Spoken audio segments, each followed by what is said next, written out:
Hi guys, it's April. We're trying a new lighting setup today. I've got some weird overhead stuff going on. Also, no more Band-Aid or stitches.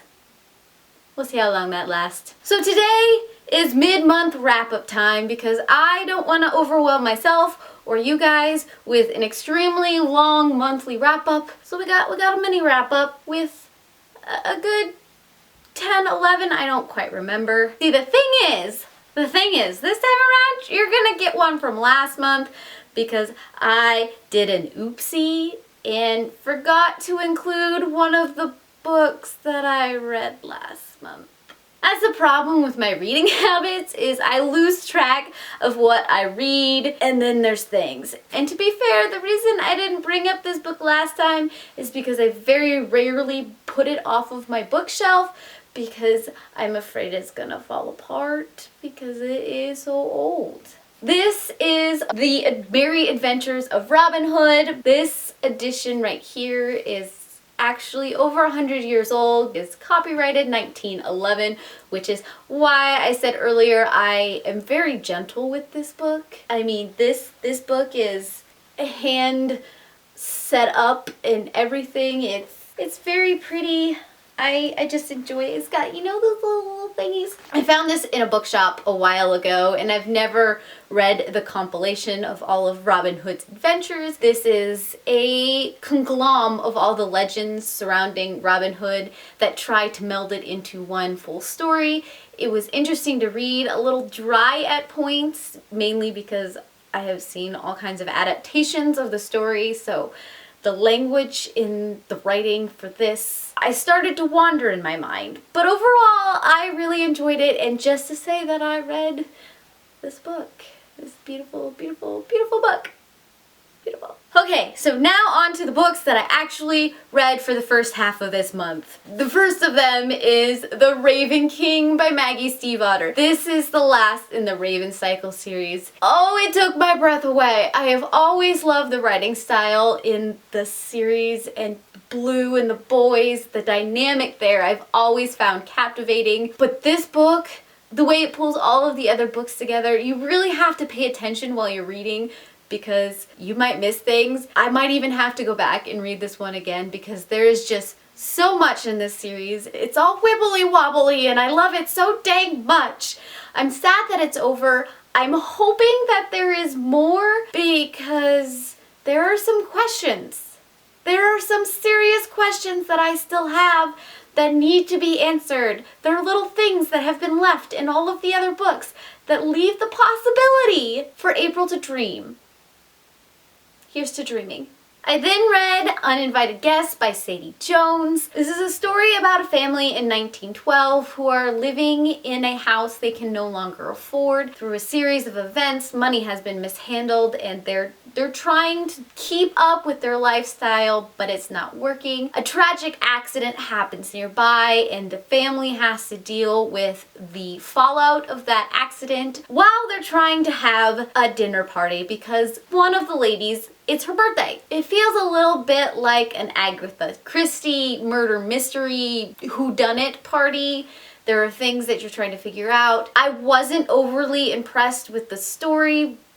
All the characters were and I could tell you what was going to happen before it ever happened. I wasn't really impressed, but somewhere along the lines, someone mentioned something about a ghost, which is why I picked it up in the first place. Just not impressed with what I read. I then read The Progeny by Tosca. I have a whole review video over this book. If you would like to learn more, I recommend that you do that. I met Tosca and I got this book signed, and this book was such a journey. It is about a girl named Emily who has chosen to have her memory erased because she's on the run from something in her past. Unfortunately, that past does not want to leave her alone and has continued to hunt her down, where she starts to relearn some things about herself, that she is the progeny of the Blood Countess. So it was good to learn a little bit of history, to see a little bit of romance, and to go on a great adventure. And I can't wait until the conclusion. I need the next book. I then picked up Dream a Little Dream by Kirsten Gear. This is a story about Liv and her family who have just moved to London. She's trying to acclimate herself to this new area, this new school, these new people, when her dreams start to go a little funny. People that she is meeting, she's starting to see in dreams. She's starting to have weird interactions and recalling everything that she is dreaming. This leads to a series of events in which she is trying to figure out things, and that is all I'm gonna say. Kirsten Gear is the author of the Ruby Red series, which I highly enjoy. This one I'm not quite sure about yet, but I'm gonna give it a chance. It's got the same type of feel, sans the time travel. I am open-minded to this series, and we'll see where this goes. I got to buddy read Soulless by Gail Carriger with the wonderful Shala at Shaegeeksout, and oh my gosh, this book, Gail Carriger is one of those writers. She's got this wit in this class that I just absolutely love. Soulless. How do I describe Soulless? This is a novel about a spinster named Alexia who is known as a soul sucker. She was born without a soul, so when she comes into contact with paranormal entities like vampires and werewolves, they will suddenly revert back to their human form. This is a very unusual power, and so this leaves Alexia to live a very interesting life. You get to meet this whole British class structure that involves vampires and werewolves and this whole political entity that revolves around these kind of creatures and how humans can live alongside of them. There's a very steampunk aspect to all of it as well. It's just so witty and so cute and so adorable and just the right kind of adventure for when I needed it. I really can't wait to get to the next of the series because I want to see what happens with Alexia's life and all of the characters that just come along with her. I do have a bit of an insight to some of them because I did read the Finishing School series before I started the Parasol Protector series. I'm okay with that because technically it comes first in the timeline of events.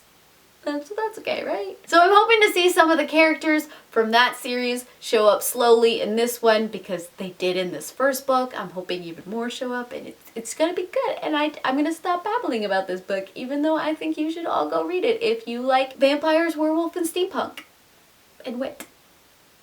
Lots of wit.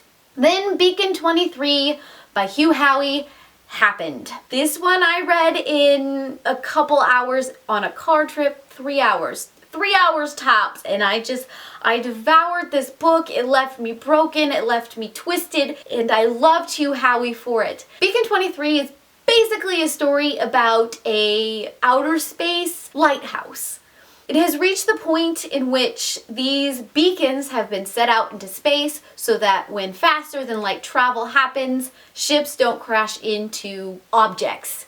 They have a way to be notified that they need to go up, around, down and around, through, around, to stay away around. Now these beacons are manned in 2-year cycles by men or women by themselves. So they're left solo in a tin can to survive for 2 years without going crazy. You can only imagine the psychological book that this is. It is great. I loved it. Plus, I love Hugh Howey and his sci-fi-ness. I couldn't ask for more in this book. Yeah, go read it.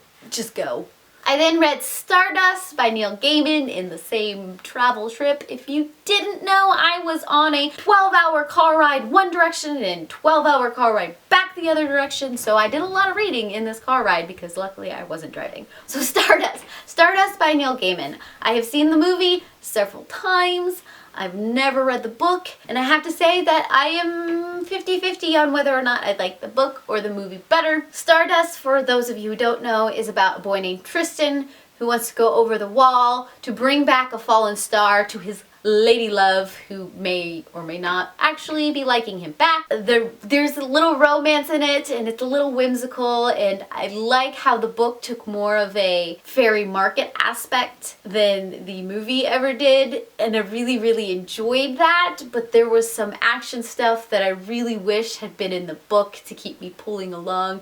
But overall, it was a cute little magical read that Neil Gaiman always is able to produce, and I really enjoyed it. And finally got around to The Rose and the Dagger by Renee Ahda. Feels so much like the original Arabian Nights, 1001 Nights. I just got swept up into the story. I was very happy to see very flawed characters within the story and how everything didn't necessarily fit into pegs and holes and necessarily go the way you wanted them to go. I think this was a good conclusion for this duology. It was also interesting to see some of the original stories in 101 Nights show up as part of the story in this.